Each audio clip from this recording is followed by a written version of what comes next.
Ciao a tutti e bentornati ad una nuova puntata di 5 News, l'appuntamento con le 5 notizie più lette della settimana su qdpnews.it. Alla numero 5 troviamo la notizia del furto al patronato Careni di Pieve di Soligo. I ladri, entrando da una finestra, hanno rubato i soldi del bar dell'oratorio. Alla numero 4 troviamo la nota del sindaco di Pieve di Soligo Stefano Soldani in merito all'aumento della tassazione.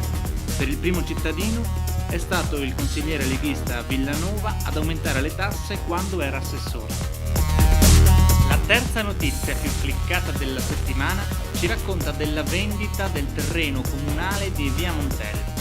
Il ricavato servirà a riqualificare Piazza Stefanelli a Barbisano. Alla numero 2 troviamo la notizia della visita in redazione dell'ex calciatore Gianfranco Nardi. Tanti i messaggi lanciati dallo sportivo, tra cui il calcio lo devi amare, per le difficoltà serve la passione. La notizia più cliccata della settimana ci racconta l'ultimo saluto fra musica e canti all'agente di commercio 51enne Pietro Stefano. L'appuntamento di oggi finisce qui.